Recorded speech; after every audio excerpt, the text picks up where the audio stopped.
Hey guys, it's a Thursday and it's been raining this morning, like drizzling or kind of like a mist, but it cleared up a little bit. It cleared up, so here I am again with the babies out. They like puppy, so we grabbed the puppy on the way. Yeah, where's your puppy? Yes, here's your puppy. My little princess, she likes to undress it and keep all the petals in her hands or in the container here. She's really cute. But if I keep them in the house, they don't sleep, they don't take a nap. But right now he's really relaxed and she's getting there. Sometimes I'll be just like talking here in front of my phone and I look at them and they're both gone so quickly, ready for a nap. When the stroller is moving and bouncing and like shaking them, they really love it. The car does the same magic. But I believe this is, I don't know if this is the rainy season, but like when it starts raining like that every day for a long periods of time, it looks like it's the rainy season, which is kind of abnormal though, because usually it starts in June or the end of May, and it's not even half May done, you know. It's really early this year. I feel like nothing is really normal anymore in this world. No weather, no nothing is normal anymore, but people are getting ready their fields for planting the rice. So they will fill up the dirt with water. See how it started there already? And they're gonna fill it up with water. And then they take the machine that plants the rice inside of the water. Some people are saying they bought their rice already, but they haven't planted it yet because they haven't made the field ready. What sucks though is for the wheat. The wheat hasn't been quite ready yet. In some places it is ready, but in some it's not. And so they haven't harvested that. When usually they harvest it, then that's when they get ready the fields to plant after that rice. So this wet weather might change some, make it a bit difficult for some farmers, I'm sure, but it is what it is. The ditches are full of water. My baby girl loves to look at the water in the ditches. I don't know why. She likes to look at water moving, like rivers and dams and things like that.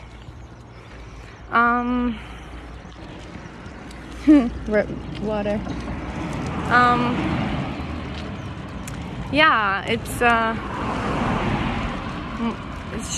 surely May is rolling fast, and then I think the end of May, the beginning of June, they start. Oh, sorry, it's bumpy here. They start. Elementary school kids start using the swimming pool. I don't know if in the school of my kids they wash the pool already or not, but did I ever tell you guys what happens when they use the pool? Every elementary school in Japan, I'm pretty sure in junior high and high they have it too. I don't know, but in elementary schools it's a requirement, and it's part of the curriculum with the PE classes. So in the summer they would probably have PE here and there, but like even when it's rainy they would have swimming classes for PE, a lesson for PE classes. And you know, when it's raining, it doesn't really matter. They change inside of the classroom or the bathrooms when the girls start getting shying off, and you know, 6th grade, 5th grade, or they have like a special facility where they can change.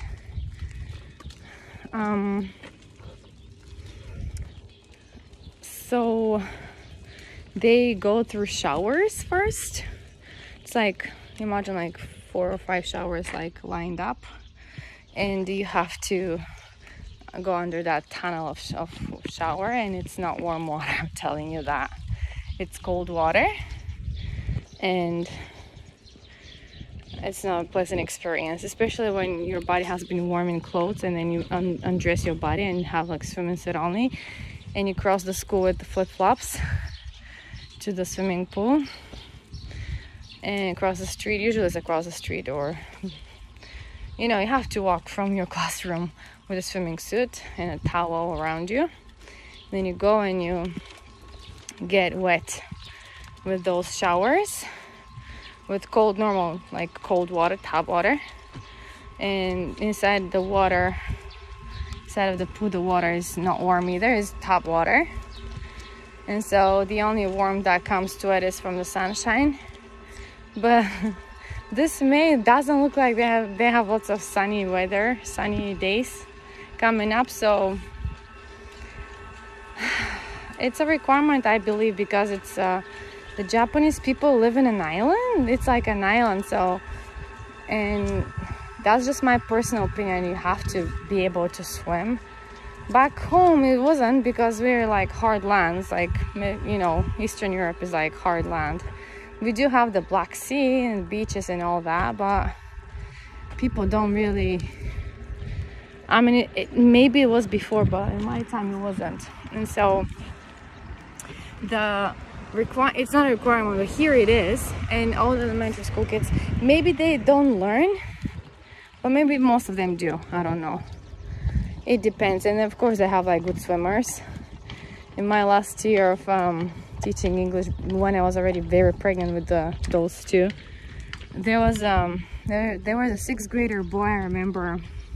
He was really, like, he didn't care if he knows English or not. He was really talking and friendly to me and my colleague.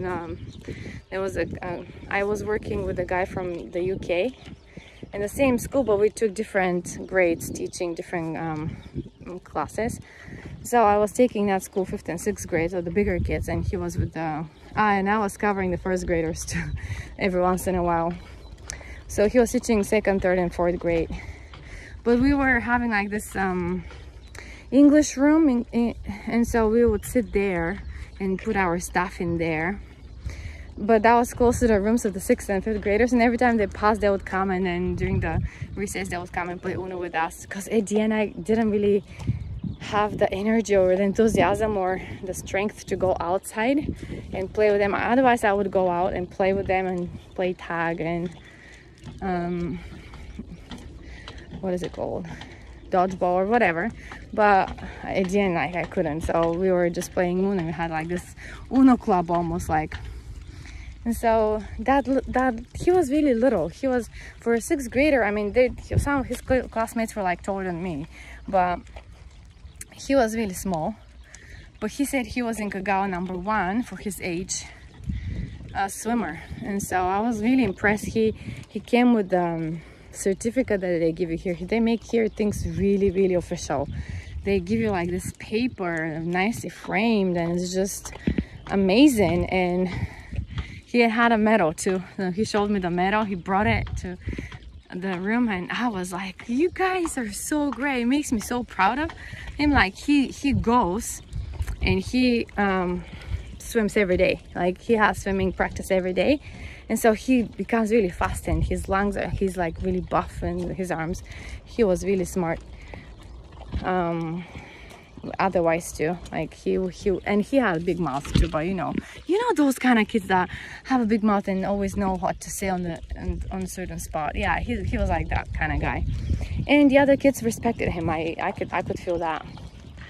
But I was like, aren't you cold in those waters? Like, I think when you're a kid and your adrenaline is high up and like your blood inside of you is boiling still, you're still small, I guess they have no problem with that. But if you make me now go in cold waters, no way, I'll be screaming for my life. Like, I am so cold person, it's not even funny. Like, the water has to be warm like tea for me to go in there. Seriously, I hate it, but that's how I am. So every time I think about my kids, I'm like, are you guys okay? They're like, yeah mommy, don't worry. I'm like, okay. Yeah, no, I'm not okay, but whatever, they're tough. And there's another twist to it. I think lots of kids here, when they bully somebody, they have this ritual or tradition or whatever you call it, where they ask the kid to take their clothes off, either the top half or the bottom half or all of their clothes, and make them swim in rivers like that are really active, really strong streams of water and rocky places, and it's just really scary water, like places for rafting or whatever. And they would ask that kid to swim from here to here, from A to B, and some kids don't make it. And if you don't swim it, it's like, I don't know the mentality behind all the bullying here, but like, it's like you have to kind of like prove yourself. You have to prove yourself that you're capable and strong of doing this and that. And so the bullies would tell them to do that, and they'll watch from the side, you know, the banks of the river. And then when that kid disappears, the head disappears, you know, the stream carries the body, and they find it a few days later, and you know, they announcing there was a found dead body of a so-and-so person, 13 years old or whatever.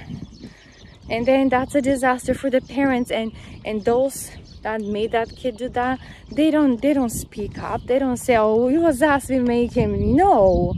And if they figure it out, then those kids go to like what is it called, kids prison, whatever. But yeah, not fun. So your kids having the ability to swim in Japan is a good thing, you guys. No matter how how cold the waters could be, it's a good thing. Oh, my baby girl is down too. She's so cute. My baby boy is down too. He's so cute with his pop in his hand. So cute. Okay, let me lower her seat a little so she can be relaxed. My sweetheart. And so yeah, it's really nice to be able to swim in Japan, because you never know who's gonna end up challenging your kids, and you're not there to be around and, you know, kind of like save them or chase the bullies away. And that's always my prayer, to my kids to be safe, because there are all kinds of jerks out there. And I don't really quite understand that, what do you call that, philosophy of bullies. But how many of you guys have been bullied when you were small? I wasn't like really bullied, but like there were some remarks probably behind my back. I mean, you know, when you go through school, you know, you cannot really please everybody. You cannot be friends with everybody. Some people like you, some people hate you. Growing up, I also was siding. Like, I had a best friend up until third grade, and then at third grade something happened. Like, girls started grouping up, and my best friend wanted to go to that group with girls, and I liked the other one better. And you know, the leader is usually like some big mouth or some fancy, beautiful. Like, I like the fancy and beautiful daughter of the vice principal of the school. And my best friend, she liked to join the group of this really big-mouthed, bold girl. And I was speaking so powerful words, and like she had this leadership skill. And I believe it was because her dad was a lawyer, and he was like one of the well-known lawyers in town. I don't really know, and I don't remember much, but I remember that yeah, she got most of the girls on her side, but whatever. She didn't get me, so I was happy about that. Anyways, bullies are bullies.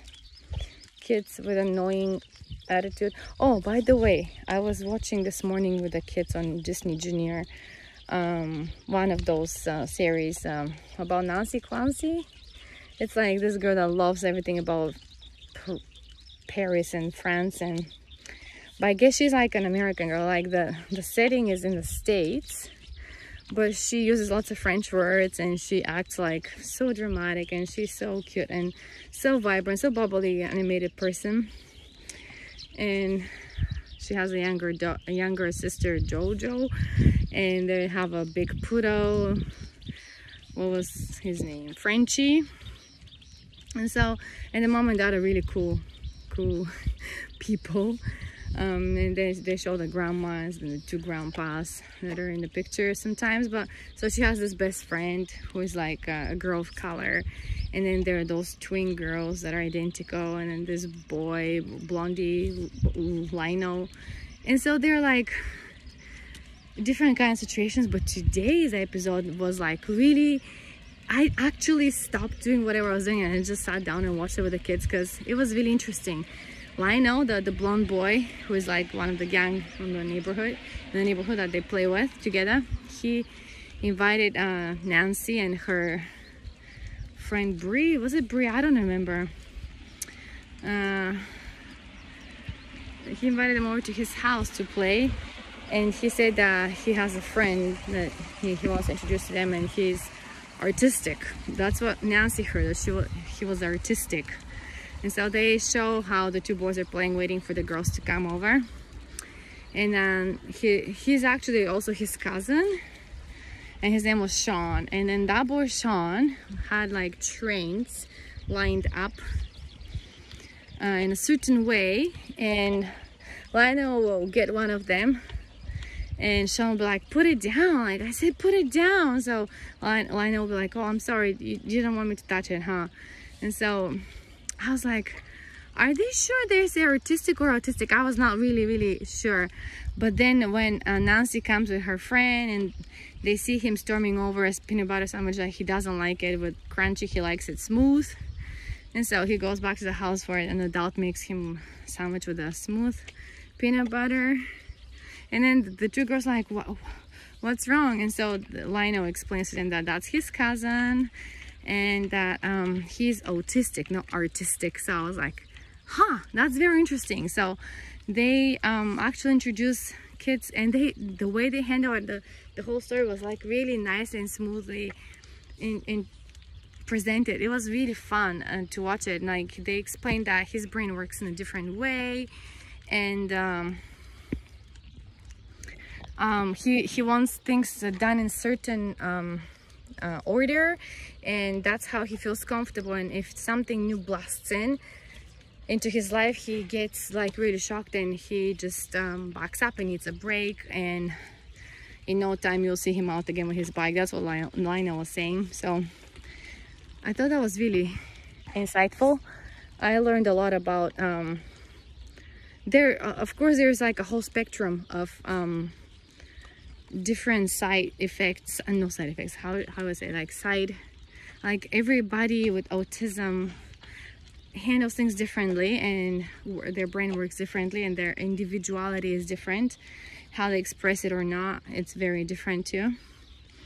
So that particular boy Sean, he, you know, eventually, you know, it's a Disney series, so they have to finish it with a good end. You know how Nancy and Sean became friends, and he was telling her about this particular train from the whole collection that is shiny and doesn't have much color on it because it goes underwater, connecting England with France. And she said, oh, you said France, you said Paris, oh, you know. So the moment he hit that word France, it was a common point right there.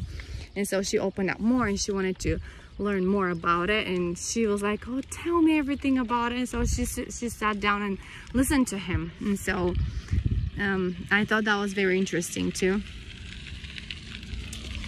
And yeah, excuse me guys. Nah, I think I'm getting some slight allergies towards pollen or whatever it's in the air, because my eyes were itchy for 2 days. Not now because it's rainy, but when it was before the rainy days, I was like asking my oldest, do you have sometimes like itchy eyes? He's like, yeah, it's from the pollen, mommy. I'm like, okay, so I guess, you know, I sneeze a lot, and there is like clearly no reason to be sneezing. Like I never did that before, but I heard from my sister too that she actually developed allergies while living in Japan. So I think, you know, your body changes, and I might have develop something in a slight form, hopefully, because I know some people wear glasses that seal the whole eye from the environment, so their eyes don't get itchy and red and pink and just gross. It's probably horrible. I can only imagine. Like, I rub my eyes and I'm like, why is my eye so itchy? It's like just the end, the lids. It's just really uncomfortable feeling. And yeah, okay, I don't want to sneeze anymore. Anyways, so yeah, I was really impressed with and I've seen with the Doc McStuffins, like the girl that has a toy hospital on Junior, this engineer. She has like those kind of like special toys that so I like how Disney makes things explains things in a very simple and very beautiful way to kids, how there are, you know, some people are different from others and it's okay, and we all can be friends, and just not everybody's brain works the same way. I like that. I really like that. I don't really know much about autism, but I'm thinking maybe I've seen way too many when I think about back in my working years in elementary schools. Yeah, there are kids like that a lot, and they're amazing kids. They're really smart. They're smart, but they're a bit socially awkward. From what I've seen, they don't really, and I always tried and like to be friends with them, but the teachers would be like, you know, when they're ready, they will. And sometimes it took a couple of years to warm up towards me, but once we were friends, we were really good friends. And yeah, it's very interesting, you guys. I'm so fascinated by children and how they develop, and I just love to learn about children development. I really do. Anyways, I don't want to keep this long, and I don't want to walk far from home, so I'm going down the hill back towards the house. But the babies are sleeping and everything is wonderful. There is no rain. I need to go to the bathroom because I drank lots of tea this morning. I kind of regret it, but it's good.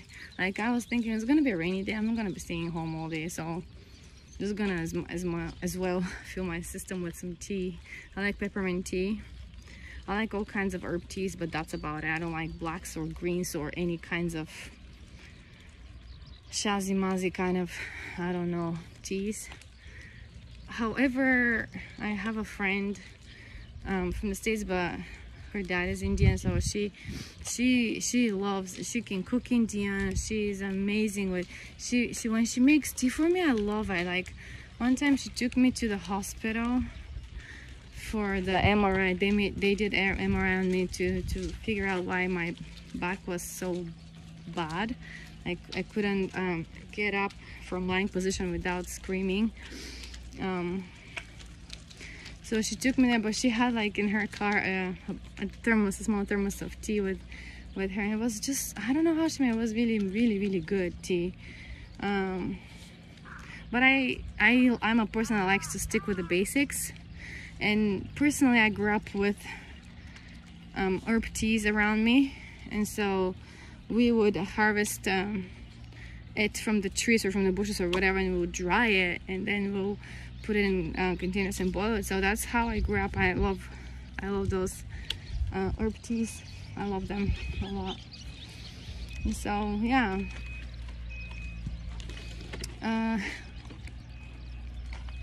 yeah, I think today my advice will, like, stay hydrated. And if you have a friend that is a bit autistic of any sort, or the kids of a friend, just reach out. Just reach out and try to get into their schedule and be friends and make their day special with your presence in it. I think they will appreciate it. And stay away from the bullies, or keep your kids away from the bullies, unless your kids are, you know, strong enough to resist, to stand out for themselves. I personally am happy my 3 kids are the same, not the same. They're in the same school right now, but yeah, they're like one after another, so they can watch each other's backs kind of thing, at least in elementary school. So yeah, one time in my youngest of the older three boys, there's this kid. He's really mentally challenged, I think. He probably needs to be in a different facility or in a different classroom or with different teachers, I don't know, but they keep him there. So my kid, even in the nursery school, like before in previous years, he would come home with scratched neck or like shoulder or whatever, because that kid just grabs them and you know. And so, and the parents probably resist separating him from the others because probably it's not going to do any good to the kid. But he's difficult, and it was like a few weeks ago. They would play on the sandbox in the school during recess, and that guy would come and just splash sand all over my kid, probably others too, on the way. And my oldest saw that, and while my youngest was you know, brushing off the sand from himself and probably rubbing his eyes, my oldest came and grabbed him and hissed something at him. So that guy ran away. He ran away. But I was so proud of my boy, my oldest boy. I was really proud of him because he did that to protect his brother and to show him who the boss is. And I told them before, the three of them, you know, like when you see one of you cornered out somewhere, the other two just come and surround that kid. You're three is power. And so there sorry, I didn't want to keep this long, but I'll just share with you like a wise story from the kings of Bulgaria long ago. There was this king we had, like we were monarchy before communism, which was before the World War II, I believe. We were monarchy, like lots of people, lots of nations in small Europe. And so but not like the recent kings, like back in the day when we exist since 861 AD, and that's a long time. But one of the first leaders we had, he had 3 sons. And he was probably on his deathbed or whatever, like towards the end of his life. And so he was like gathering his sons to, you know, give them his blessing and tell them what to do with the kingdom. So the boys were thinking, you know, to split the Bulgarian kingdom into 3, so each of them can rule in one area. And they thought that was fair and square. So the dad asked them to bring a pile of sticks, you know, that wood that they use to prepare to make, you know, arrows or whatever weapons. And so they brought the sticks, and he said, each of you grab 1 stick. And so they did. And he said, just break it now. And so they, you know, like they crush it with their leg, and like it was nothing. And he's like, okay, now grab a whole bunch of them, like about, you know, 10-20 of them. Now you try to break that. And they tried real hard, but they couldn't. Some of them broke, but some of them, you know, they couldn't break the whole bunch. And so he was teaching them a visual lesson about unity. And he told them, if you split the kingdom into 3, you will fall, all of you. Eventually there will be a conflict somewhere along the way, and don't do that. So keep it together, and one of you will be the king and the others will be just helping out and be there for their brother. And so that's what they did. I thought that was a really beautiful story. We were taught that story. Actually, my grandparents told me that story before I even started school. For whatever reason, I remembered it because I have a sister and we fought a lot as we were little, but like I know 2 is better than 1. And then at school, I think it was part of the curriculum to read that story as well. And so, yeah, I know 3 boys is standing together is much better than 1, so I'm grateful for that. Okay, battery is low. Battery is low. I don't have any intentions to keep your time more. I don't know who's listening, it's just me talking really, but it feels good to let things out and to think out loud. I think it really helps me. I don't care who is watching those and who is listening. If you have an opinion, if you're just decided today to take one of my videos, that's fine. I don't ask for any subscriptions, or if you have a comment about something, however, and if you're a mom like me, I would appreciate it. There's one beautiful lady that reaches out and sometimes makes comments, and I appreciate that. I really appreciate it because, you know, young mom, soon to be, I think she probably is already a mom, I don't know, but yeah, moms, we should stick together, we should help each other. And I follow lots of Facebook pages, not a lot, but like a few, with moms, and how they reach out or ask questions and give an advice. And I like that because I learn a lot about them and their kids and their situation, and everybody's story is unique, everybody's experience is unique. And so yeah, let's be there for each other. Love you guys, bye.